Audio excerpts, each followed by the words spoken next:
Hello, welcome to the channel. So today I'm making afang soup.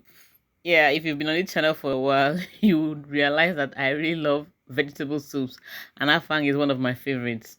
Since I was making this soup, I decided to still show you guys and use the opportunity to answer some of the questions that have been asked due to the previous afang videos.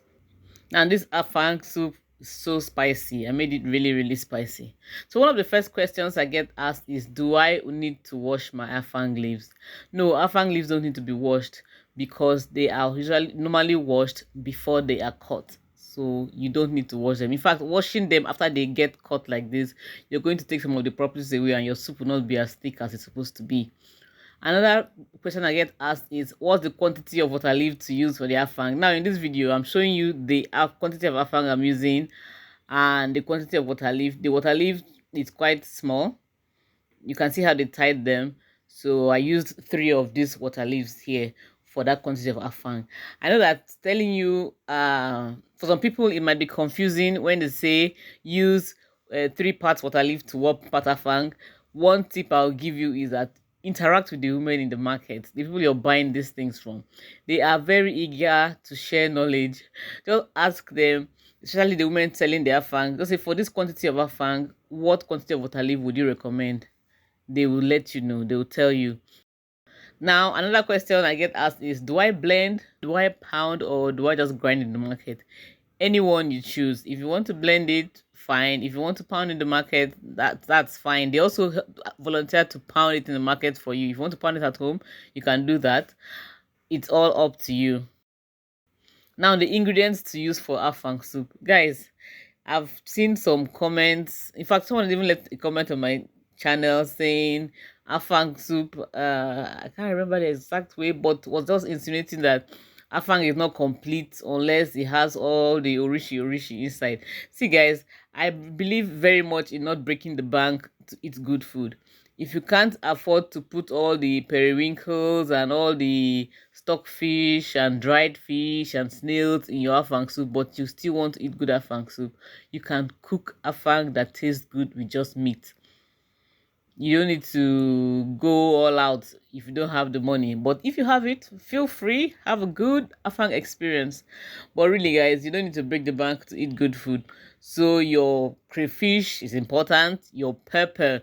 Guys, if you don't have many ingredients, so just the yellow pepper will really give much flavor to your food. Whatever meat of your choice is fine, but let me just share something. I do not like the taste of chicken in afang soup, and I don't like the taste of fresh fish in afang soup. For me, that's me. But if you're somebody who likes it, do you? It's all up to you. So for this soup, I used goat meat, more stockfish, and some dried fish. I seasoned as usual. Guys, for a detailed video, I'll link the other afang soup videos so that you see them and you follow the instructions. This one is more like just answering the questions that have been asked.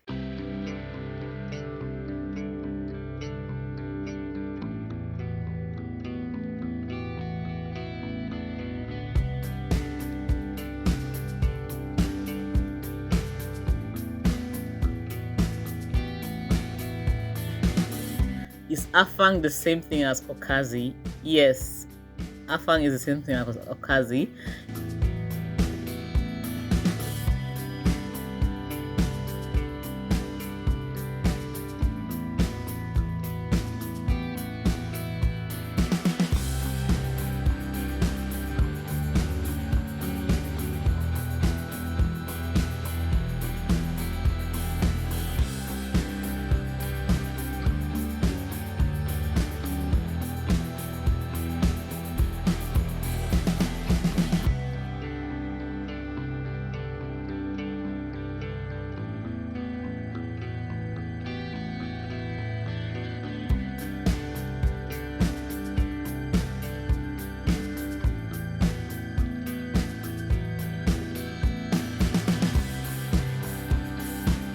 Another question I've been asked is when to put the palm oil.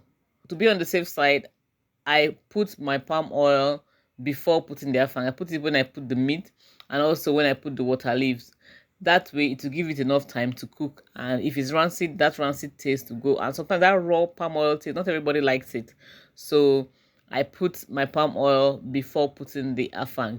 But there's some palm oil that are so fresh and so nice that even after putting the afang, sometimes I just put a little of the palm oil. So guys, you have to know the palm oil you have, because the palm oil can make or break your afang soup. Imagine making this delicious pot of afang, and then at the last minute you come and put in your palm oil, and the palm oil is rancid. The palm oil has a terrible smell. Your soup is just ruined. One thing I'll tell you that always make sure you taste your soup so you know how to correct your seasoning. For afang soup, I like to taste when the water leaf is put.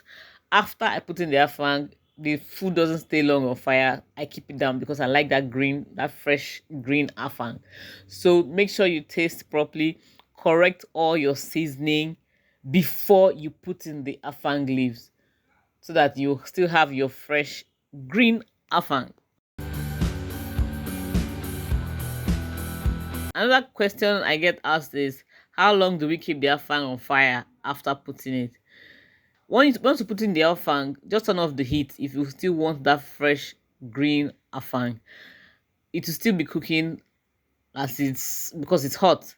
So in order for it not to turn brown, once you mix everything, turn off the heat. The afang is already ground, it's already pounded, so it won't take long for it to get ready.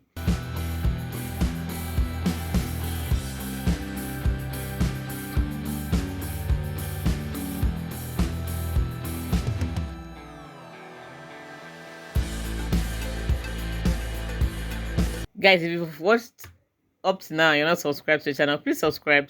I make cooking and baking videos on this channel. Subscribe for more videos. When you subscribe, click on that bell by the side so that whenever new videos are posted, you'll be one of the first to get them. If you enjoyed this video, don't forget to give it a thumbs up, please. Another thing I get asked is, how much palm oil do we put in our afang soup? Guys, when it comes to palm oil, it depends on you. I know some people who love so much palm oil in food, and for me, that kind of amount would just be as if the palm oil is just going up my nostrils from my mouth. I don't know how to explain that, but yeah. So it really depends on you. This amount of palm oil is okay for me, but I know people that would love more palm oil. So do you? You can add more palm oil if you want. Just watch your waistline.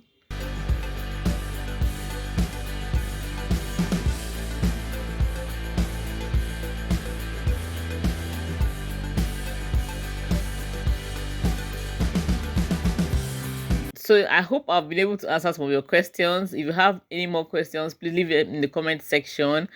With this and the videos I'm going to link, guys, I can bet that you will make perfect afang soup every time. Thank you very much for watching. I'll see you in the next video. Bye.